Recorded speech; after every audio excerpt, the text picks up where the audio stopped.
as the gorgeous, the whip smart, the incredible Caitlin Johnstone is joining the panel. Hi. I'm just going to unmute you because unfortunately it mutes panelists by default, but here you go. Hi, Caitlin. Hi, g'day, Suzie. How you going? Hey, so good to see you. I'm really, really good. Yeah, I'm really pleased. This has just it's been a phenomenal event so far, and we just go from strength to strength, and even more so with your arrival. So how's your energy levels going? Because you've been going hard at it for hours and hours now. I'm happy. I'm privileged. I mean, I'm having the time of my life, but at the same time, I always have in the back of my mind knowing that Julian is not having the time of his life. And I hope that it is bringing him some comfort. I know his legal team have told me he's aware of what we're doing, and he's very proud and very happy that we're doing it. So I'm very pleased. I'm extremely heartened by the fact that the group of people who are involved in supporting the Vigil is growing exponentially every single month. We've gone from 10-hour stream to a 26-hour stream to a 38-hour stream, and we're just going to keep expanding it as much as we can and keep pushing this forward until Julian is free. So I think it's a massive success, and you know, what's some lost sleep or hard work? I mean, this is just fact of life. We've got to do it. If not us, then who? Well, that's right. We do seem to be standing here, like, you know, the first live stream, there weren't many of us, but it does feel like that there is a tipping point being reached here, and that people are starting to wake up to the fact that if they don't actually make a stand here, where are they going to make a stand? You know, this is such a clear-cut case of injustice. And in the future, we will look back on this time as like, what the hell were you thinking? Like, you know, to imprison a journalist indefinitely for nothing more than telling the truth is a great injustice. It's a great clear-cut injustice. And so to be, you want to start choosing sides right now, because I tell you what, like, it's starting to look really bad for people who are vacillating about it. Did you have a chance to see any of the earlier interviews? And if so, who? I looked a little bit at Ray McGovern, and I was just watching on HA a bit of Nico. I haven't had it like so much of a chance. I've been working hard on. I put out articles, and I was on Sky News promoting this morning too, as well. So that was kind of like a big thing for me. So I'm hoping to catch up more on the reruns. You know, I'll tell you something. You know, I actually get jealous when people have seen an interview and I haven't. Like, I actually did sleep. I was a good girl. I actually did sleep when I was off air. But then I woke up and like literally my first thought was, I miss Peter Van Buren. Oh my God. You know, other people have seen it and I haven't. No, and I'm already like, half of me is like so excited because I've got all these great interviews to do. And the other half of me is like, when am I going to get a spare 5 hours to go and look at what I missed? Like, I don't want to miss a second of it. That's true. It is hard to catch up later as well. Like, I'm aware of that, you know, there's still interviews that I want to see from last time that I haven't caught up on. So wow. Anyway, fear of missing out, isn't it? FOMO. I highly recommend that you watch Kim's interview from the beginning of the stream. He was on fire. He let rip. He let rip. He lost his shit. He went absolutely for the jugular of the Trump administration. And I'm telling you, you will never run out of material for writing about Trump after you see that episode. It was full on. Oh, that's so great. I love when Kim like gets fired up. He's one of those characters that, you know, like he can really plant his feet, can't he? So that's cool. I will definitely. He's got the righteous indignation bug, you know, from everything that's been done to him. And Julian being a close personal friend of his as well. It's very personal to Kim what has occurred. He knows what it's like to be at the coalface of it. And he held nothing back. Oh, good. That's good. Well, yeah, and I think that like when you know from the inside, you know, what is happening to, you know, perfectly innocent people, like it's you can really you have authority, then you can really speak from a place of truth. So I'm really great. That's really great. Who else has been good, do you reckon? I think Dan Ellsberg was amazing. I basically just sat there starstruck for most of the interview. Like, I'm still like kind of like wanting to pinch myself that I interviewed Daniel Ellsberg. Like, if someone had told me that would happen, I would think they were crazy. Like, but sure enough, I did. Well, you've got a few of them coming up, don't you? Like, you're doing Chris Hedges tomorrow, I saw on the schedule. That'll be really cool. Chris Hedges is next level. I must have watched probably 300 hours of him speaking, I would estimate, in my lifetime.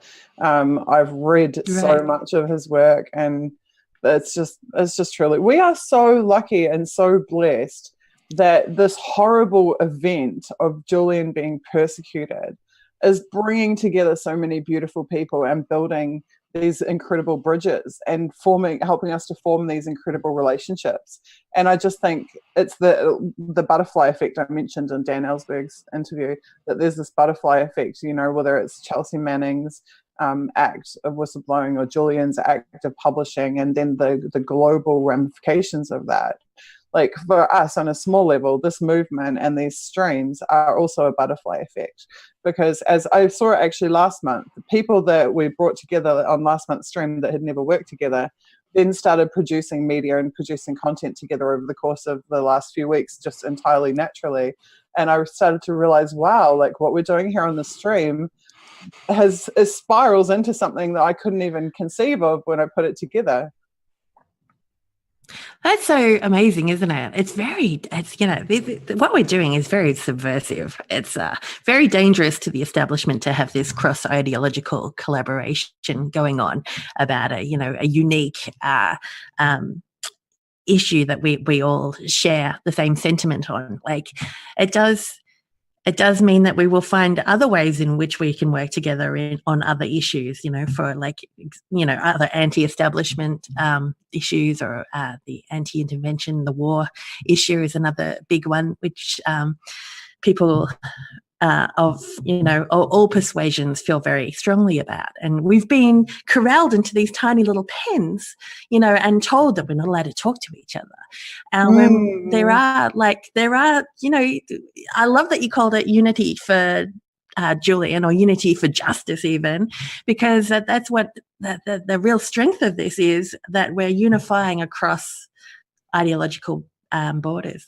And in fact, it's a year ago tomorrow that I wrote an article that put me in a lot of shit about this. Like, I'm just suggesting that this is something that we should do, that we should put down our different flags and get together and work towards goals that we agree on, and put other issues aside for the moment. And so I'm really excited right now that this is happening, and I think it proves the thesis, that this is the way that we can actually move things in a really powerful way.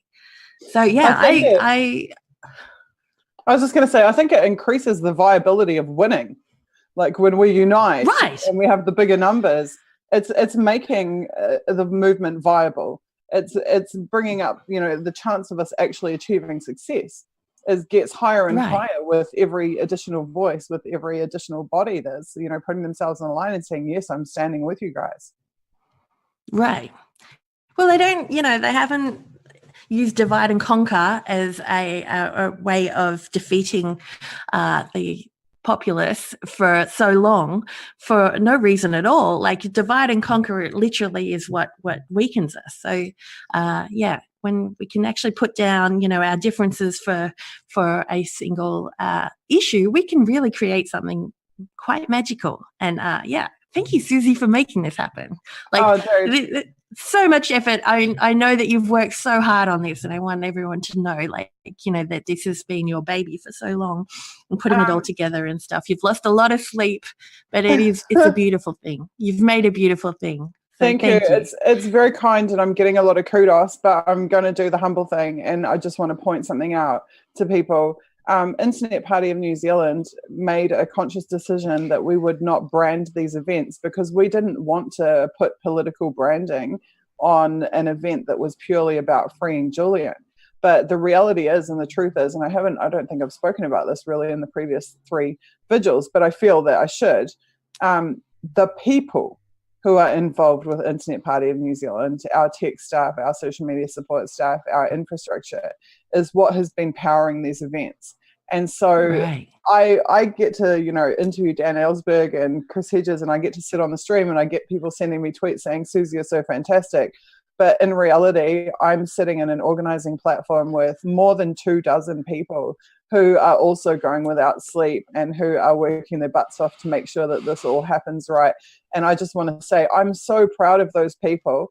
And I'm proud of Internet Party that we made the decision that we wouldn't put our brand everywhere and make it a political thing, that we would just respect that this is about a human life and that we're doing it to preserve that human life. And I think that I'm very proud of that. I'm proud that this didn't have to turn into a marketing campaign for people to, have some whatever, get a few votes or whatever else. Like it's really not about that. It's about saving Julian's life. And if we achieve that, that will be the ultimate.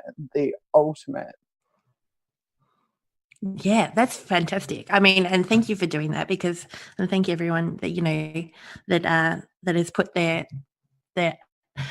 time and effort into this, because as soon as we make it political, then you divide people and people aren't willing to, but everyone feels quite free. You can feel it, that everyone's feeling quite free despite their ideological differences to come on and support Julian Assange and hopefully see him walk out of that embassy door any day now. That's my hope. So and hopefully making it back home to Australia. That would be that's what I'm really all about right now, is that we need the Australian government to step up and to protect one of its own. We will go into bat for people, who have been caught for drug running and trafficking and all sorts of things all over the world. But somehow we're silent on, a man who's just journalism. He's just a journalist. His only crime is telling truth. What are we doing?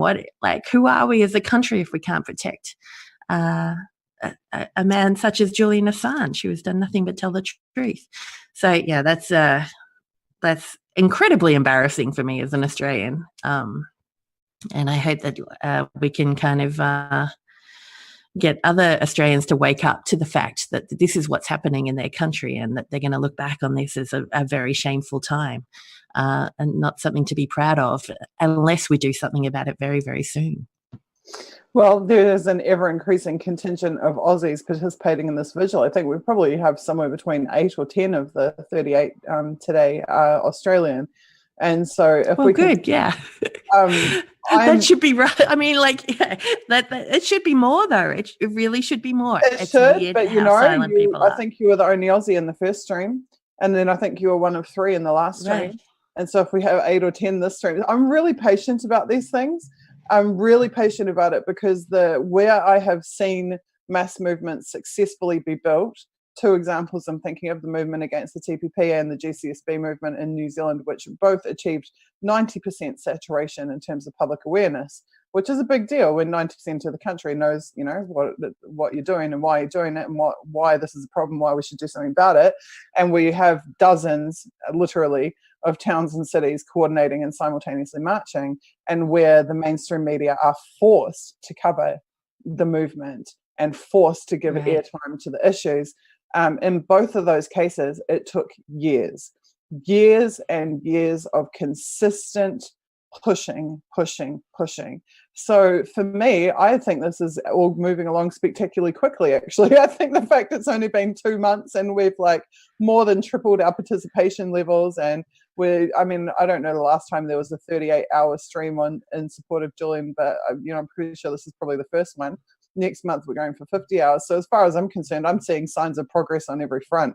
And I know that this is a long battle and a long struggle, but I can see already that where this is going is in 2 years, is in 3 years, having tens of thousands of people on the ground demanding his freedom.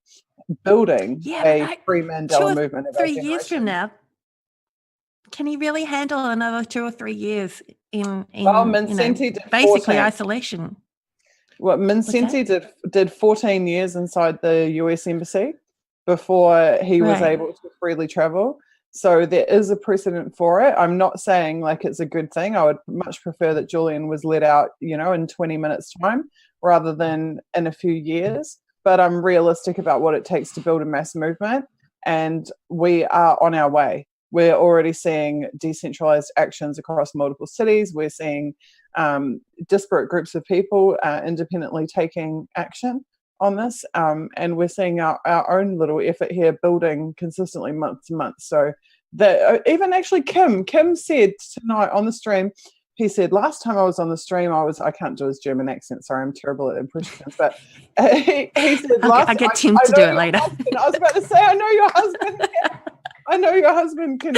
He loves a Kim accent. But Kim said, last time Kim was pretty down. He was like, I'm very disappointed by the lack of action, the lack of solidarity, the blah, blah, blah. And he actually said tonight on the stream, you know what? For the first time, I can see the signs. I can see the signs that something is beginning to happen. Yeah, I agree. I can feel people are getting motivated who I haven't seen care before, because I feel like it is reaching a sort of tipping point where, you're going to be left on the wrong side of history if you don't actually move now. And you're going to look very uncool if you don't do something about it right now. This is it's all about to happen. It's all rolling forward quite quickly. So, I agree that there's anything to be excited about in terms of the movement. I just really don't want to do this for 3 years, and I don't think Julian wants to either. They marched for Mandela for 8 years. The Solidarity movement was 15 years. So unfortunately, this is a generational thing, and it can take a full generation to flower and blossom and bloom to what it needs to become. Maybe I'm but getting also old, we do have like a long time. Yeah, we are more integrated. Like we have more communications. The internet has changed everything for the better and continues to integrate us in crazy ways. So time is speeding up. I think we're collapsing time in between the ways that these things can go on forever, and people just don't know about it. Like there's no reason for people not to know about what's happening to Julian Assange right now, just because the newspapers aren't reporting it. Like we're getting the story out there through other means, and that's really powerful. That's really all it really takes. Have you read the prologue to Julian Assange's Cypherpunks book? No, I have not. At the end of that prologue, he's talking about the mortal danger that the system presents. The mortal danger that the system presents to all of humanity, and he says that we have a moral obligation either to halt it entirely, or if we are unable to do so, to take every step possible to hasten its self-destruction. Right. Yeah, I remember those lines. So yeah, I must have read it. Right. Yeah. And that's true. Like, we do need to smash the system. Like the system is killing us. It's a monster. So, we're, on this omnicidal, ecocidal track to nowhere, and we need to get off as quickly as possible. And Julian Assange happens to represent a whole lot of that. He's kind of like he calls himself the lightning rod. I've heard him say that before. Mm-hmm. But it's true that he's kind of like in bringing truth to power, he has become where it's all at, like where the people who hate him and want to see him destroyed are the ones most invested in the system as it is right now. So they're showing themselves up, like as they come out and the things that they say about him. And in the same way, the people who are invested in the health of our species and the health of our planet and our ongoing progress as culturally, are the ones who are stepping up to try and to lift him up and elevate him and get him out of there too.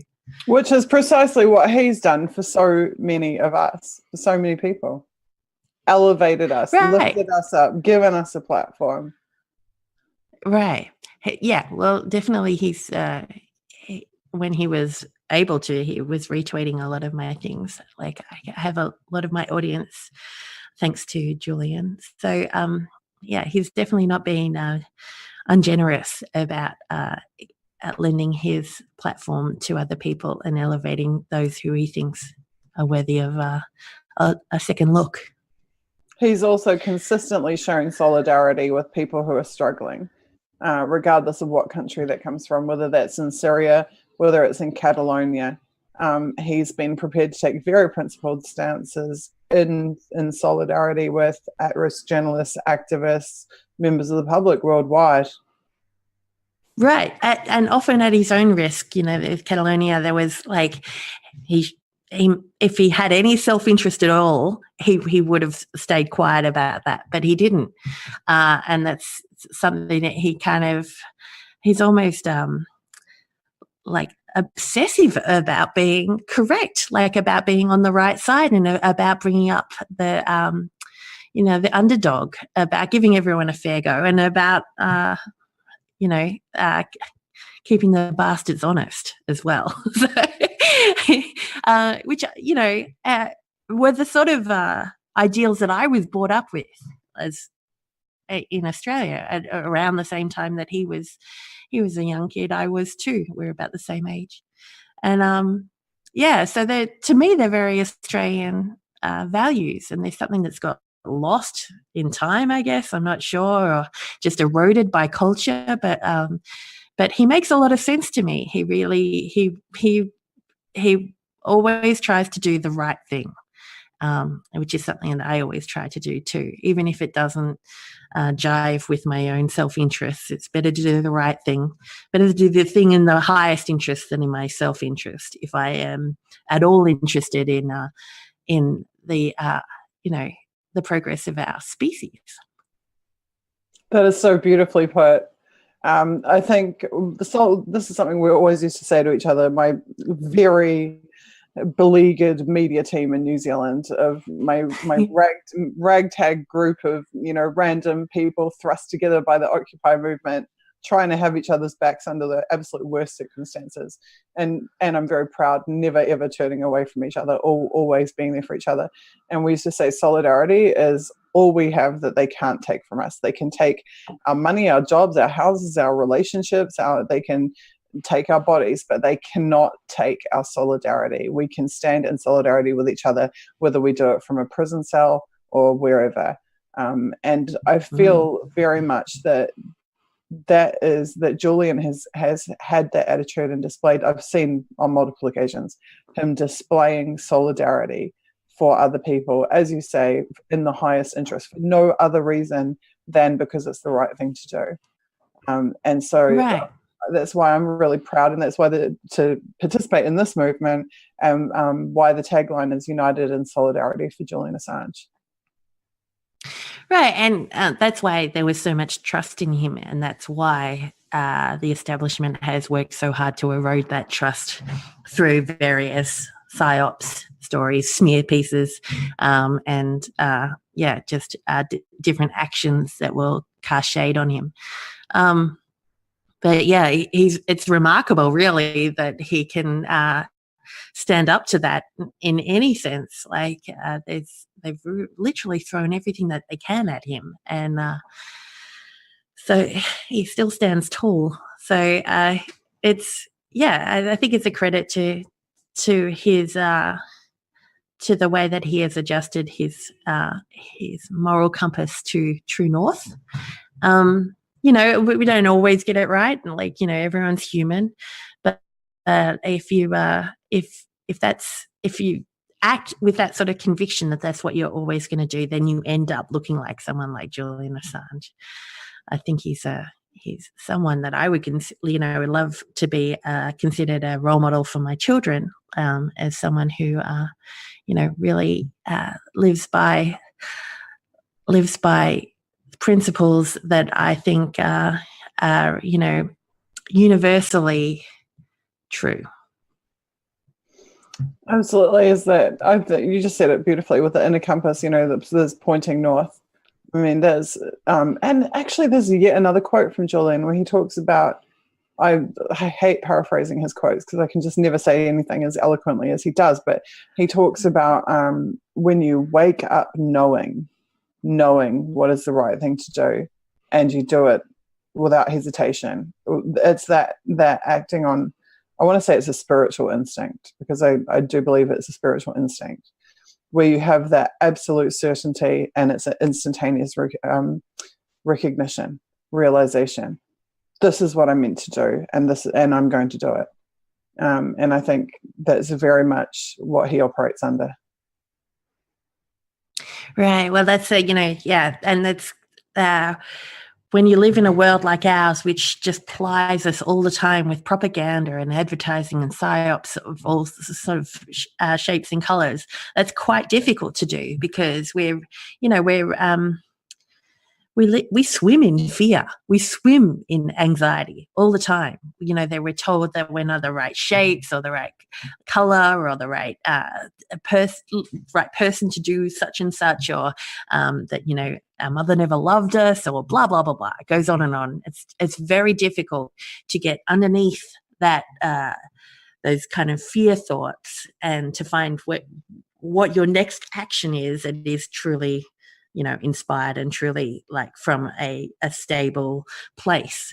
But that's a very beautiful description of it, isn't it? Really, like when you just, that just, even though it might scare you, that's the thing you have to do next. That's the next obvious step. And that, courage, I think, like the word comes from the word heart. Courage comes from being able to sink into that heart space and act from there. Act from your heart. What is the right thing, despite what might be going on in your brain telling you to not do that. Please don't do that. Please don't do that. That's going to ruin your life for weeks or whatever.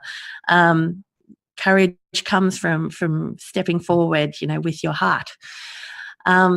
So yeah, he's a really remarkable person. Like people. One of the smears you get accused of is hero worshipping Julian Assange. Like, he's no hero. He's just a very naughty boy and all of that sort of stuff. But he's actually a very remarkable person. There's no getting away from that. Like, what he's done has been extremely innovative. He created a system that, along with others, of course, that means that people working within large institutions, government institutions, large corporations or whatever, who see something that they know is detrimental and that they need to blow the whistle on, they can pass on that information in a completely anonymous way. That's amazing. And that has changed everything. That's changed everything for the planet. And it has reversed some of the power back to the people, because there's things that go on behind closed doors that we need to know about. Like that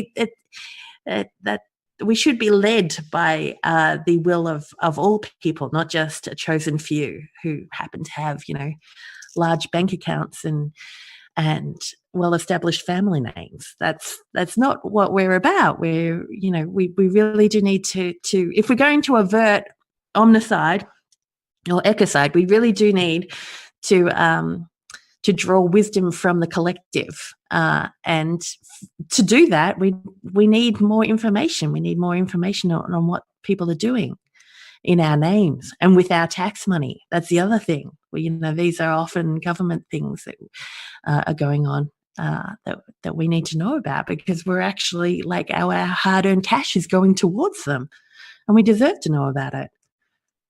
I had a fantastic conversation with an anti-war activist and two-time Nobel Prize nominee David Swanson earlier on tonight, and we were talking about we were discussing how everybody talks about the economics of war, but very few people talk about the economics of peace. And so he was starting to work through, we hear like 1 trillion spent, 4 trillion spent on Iraq war, 7 trillion missing from the Pentagon. And it doesn't really mean anything much more than words because it's so large that we can't really conceive of it. But what does it mean in terms of a practical application for peace?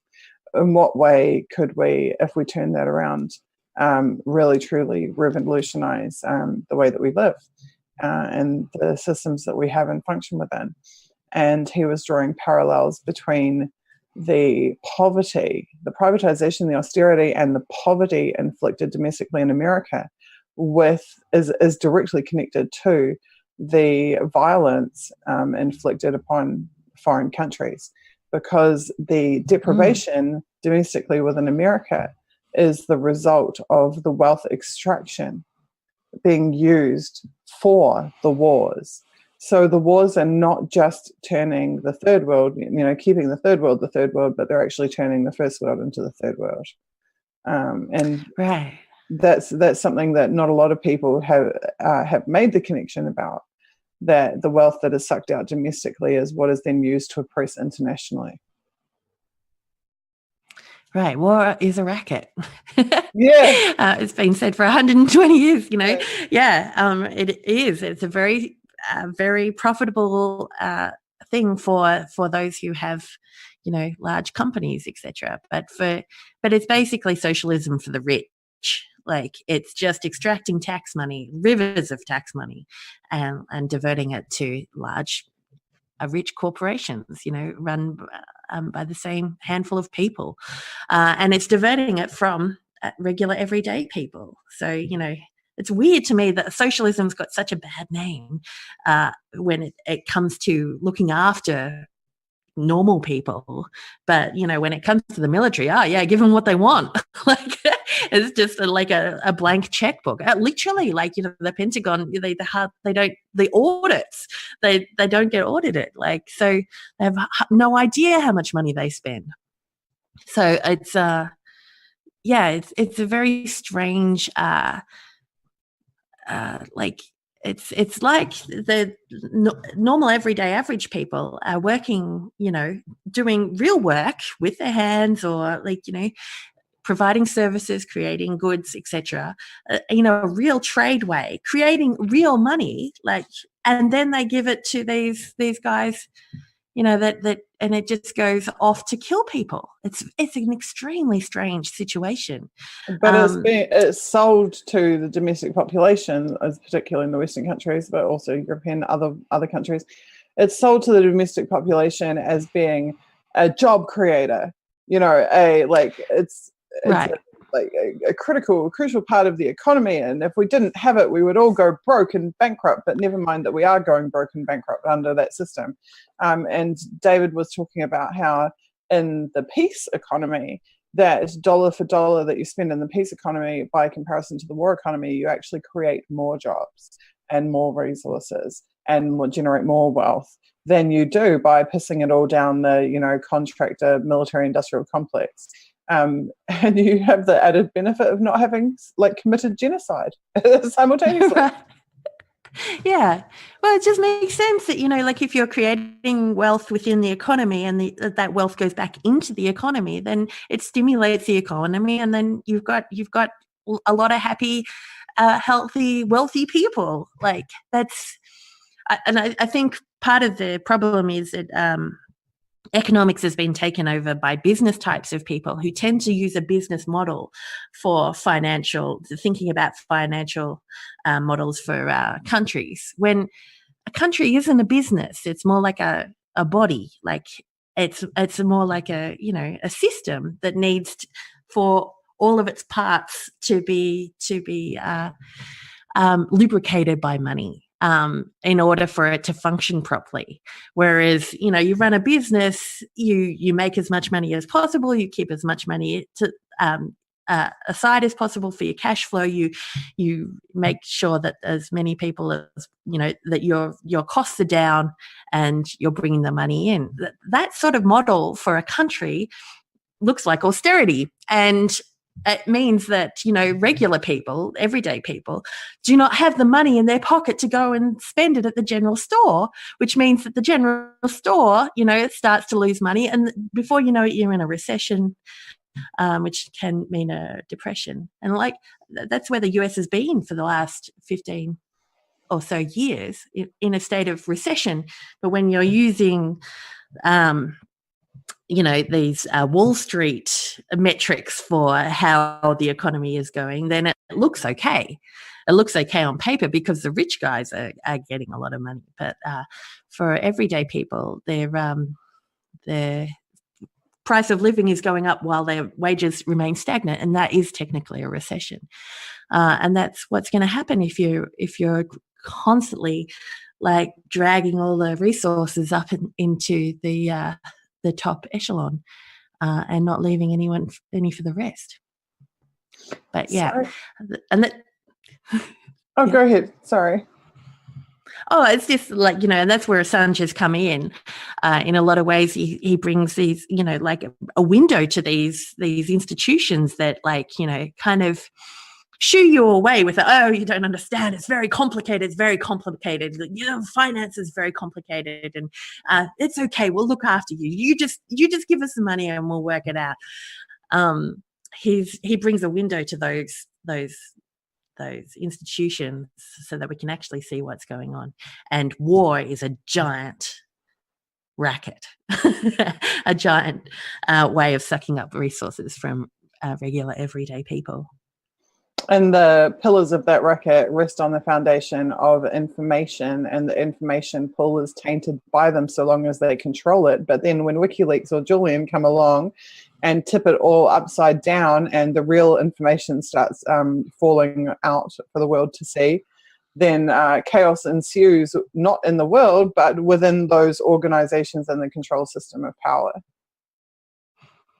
Right. Yeah. When you control the narrative, you do control the world. And that's what we've seen over and over again, which is why WikiLeaks is so dangerous.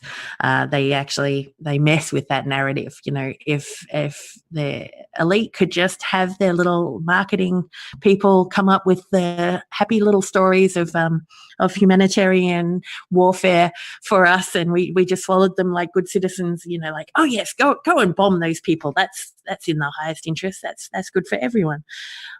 If they could just have that be undisturbed, then things would flow along quite nicely for them. But as soon as you start messing with their narratives, then you start messing with their actual business models, and that's why they hate WikiLeaks. So, what can you tell us, Kate, since the last time you were on the stream, about what you've seen unfold? We've heard revelations about Chromium and Rep Warner killing the immunity deal for Julian. We have had yet another warning from Julian's doctors about his physical condition. We have had various statements by Ecuador. We've had Pence going and visiting Ecuador. And then actually, I'm not sure if you saw it, but yesterday I saw there was IMF hawks lining up for Ecuador to give them a stimulus package, i.e. loans, i.e. the economic hitmen are out for Ecuador. And now riots, or not riots, I'm sorry, but mass demonstrations in Ecuador. What is your take on all of that and the direction and where it's heading? Well, I mean, it's pretty obvious where it's heading, isn't it? They're trying to clamp down as much as possible. They're, making statements about how Julian needs to make a choice. He needs to resolve things with Britain, and it's. I mean, they're starting to look a little panicked, though, as well. So that's interesting to me. They're starting to look like they really need to wrap this up. The fact that we, he's not allowed to speak anymore, that was a win for them. But also, the longer he's not allowed to speak, the more the protests are the louder the protests are going to be. So, I think I think it's moving in an interesting direction, which is why I say that it's time now to line up on the right side of history. If you've been sitting there quietly and wondering when you're going to say something, now is the time to say it, because I think it is heating up. I enjoyed there was a rally here in Melbourne. There was rallies right across the world, and that was good. I think that was a good sign. That was also totally self-organized. I mean, there was some organizations behind it, but that was to see the collective stand up and step up to make a stand about this was really exciting to me. Without the prompts of of the regular kind of things going on. So I can't see you anymore, Suzie. Are you there? Oh, sorry, I dropped you a message just to let you know my camera's off. But I wonder is it really a win for them silencing him? It might be a short-term win, or is it taking the mask off and is it showing them up to be the oppressors that they actually are? I mean, they've been pretending all the time that it's self-imposed, that he's in the embassy, but right. Maybe this is actually showing the true face on the empire. Right. And that's what they're going to risk every time, isn't it? It's every time that they make an aggressive move like that, they risk showing who they really are and how much they want him silenced. You can only keep the whole he can leave whenever he wants story going for so long when it's obvious that they're putting the vice on him. And in terms of desperation, they really have tried almost everything. I mean, we've seen the black-clad cat burglar scaling the wall of the embassy. We've seen the undercover cops with submachine guns mustered, below his window. We've had the power drills and endless construction noise from the apartment above interrupting him every time he tries to do a live stream or speak. We've had the envelopes full of white powder delivered to the embassy. The list just goes on and on and on and on. It's almost a wonder that it took them this long to work out, hey, let's stop him tweeting. Right. Yeah. Well, I guess, because it would have worked on lesser people. He's stubborn. He is stubborn. So and he still managed to get to be a presence in our lives, although it's kind of tragic. Like I was just before watching some video with Tim, of him back in 2012, and he looks amazing and he's so animated and that brain is just firing on all cylinders and stuff, and he's really engaged with his topic and stuff, and even just before he went dark on us, he was struggling to find the right words for things, and it was just obvious that he doesn't get to talk to people a lot. Like he doesn't get to use his vocal abilities as much as regular people do. Most of what he's working on goes on through his hands, through the kind of through text-based communication, and that has had an impact on the way that he speaks. And so I can only imagine now what it must be like, being so isolated for so long now, what his health must be like, but also what his mental state must be like, because that just must be really rough to be so segregated from everyday life and just from the regular interactions of people that that we take for granted with our friends and family, down the shops. There's so much just communication goes on in everyday life, and he is completely shut away from all of that. So yeah, it is kind of frightening what this is doing to that grey brain of his. And it is a terrific mind. It's a brilliant mind.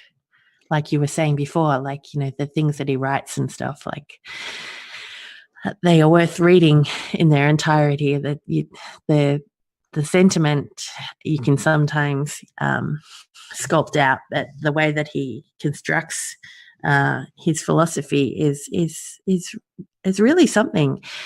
And he is someone who has spent, so much time of his time reading these various drops and stuff like that. And his breadth of knowledge about how empire works and the systems of power, you'd have to wonder if it could be eclipsed at least in the pool of people that are living right now. He really has got to understand the machinations of our world in a way that not many people have had the time to even engage with. So he's a treasure. It's an amazing and unique perspective that he has. And I think he's walked in the footsteps of giants too. He's had some incredible mentors. John Jones QC and Michael Ratner, and even the CIJ people that he's worked with. Gavin McFadden. People like this very much were mentors to Julian. And I think that he is part manifestation of their combined pool of knowledge and experience, as well as his own unique talents and experience, which have led him to where he is now as well. And it truly was a blessing, even for that short time that he had his own Twitter account, to be able to hear so directly from him his insights and the evidentiary basis for them.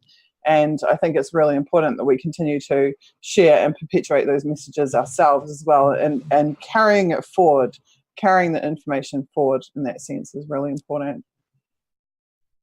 Right. That was amazing when he came onto Twitter and just started to talk from his own perspective, because the WikiLeaks account, is, managed by WikiLeaks staff as well as him.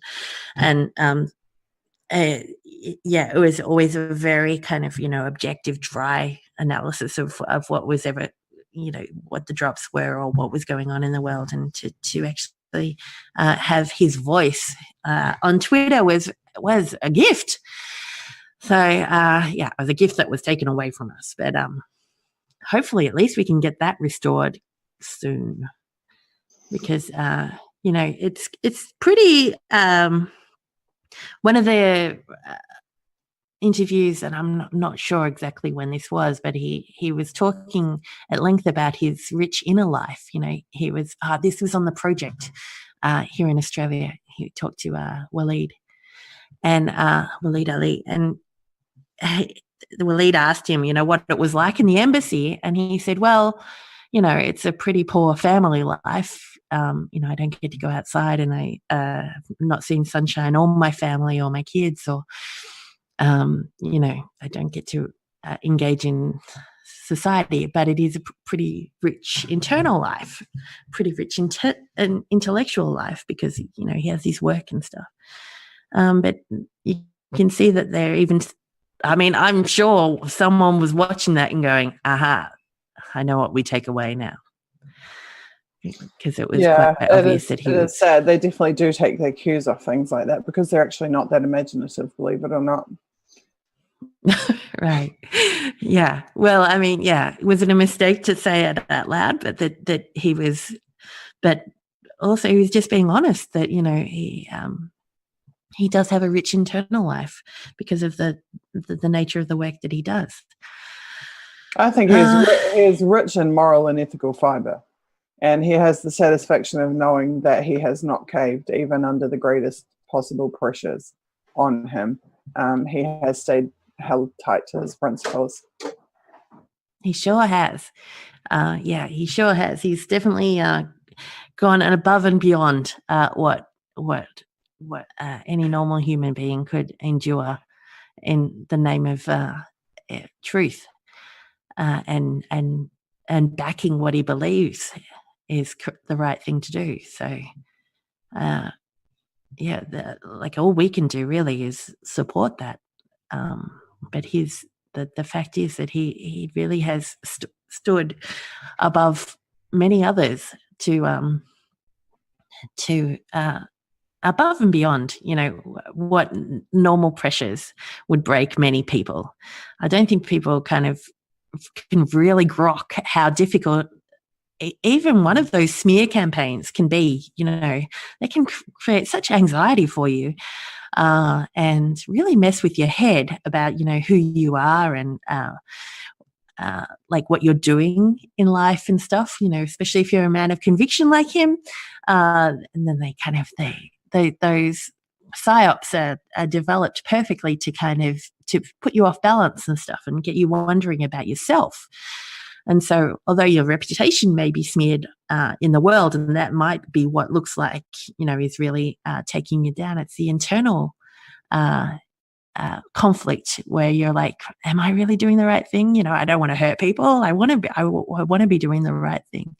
That's the sort of kind of perseverations that can put a real wobble on your energy and your force, your drive forward. But Julian has seemed almost impervious to it. Not that it hasn't hurt him, not that it hasn't tormented him, but that he has kept working regardless, no matter what they throw at him, no matter what they do to him. He does not allow them to take the power over his career or his strategic direction. He holds that fast for himself. He really does, in a way that I find, it's incredibly remarkable just how he keeps like taking one step after the other and moving towards them, no matter what they throw at him. So, yeah, it's incredibly inspiring. In the wonderful event that one way or another Julian gets to see this, what would you like to say to him, Kate? Julian, thank you. Thank you from the bottom of my heart, and thank you from all humanity for what you've done. Thank you for acting with the strength of your convictions, and thank you for being true to yourself and true to your inner compass. You were right. You were right. You were right to do this, and humanity has benefited immeasurably from your actions.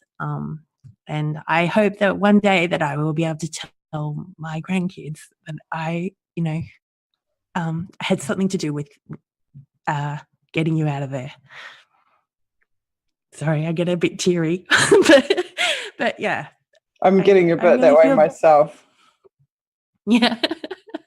Yeah, it's so shitty, isn't it? God, it's so shitty. What those monsters are doing to that man is just so incredibly, demonstrably evil. And yeah, to be standing around going, oh yeah, I reckon he can leave whenever he wants. It's just, God, people would drive me fucking crazy. Oh, that's why I love the Anne Frank analogy that we got given. It's so true. It's like, oh yeah, Anne Frank could have, she didn't have to live in a cupboard. Shouldn't have to live in an the Anne Frank one. Shouldn't have to write in her diary. She can complain in her diary every day. She could have got up and walked out at any time. Right, yeah. That's perfectly true, isn't it? Like, people don't seem to be able to think beyond what they've been told to say. Like they don't even think 2 steps forward, like what that would actually mean for him to leave whenever he wants, stepping outside of the embassy, what that would actually mean for him. So it's bad thinking.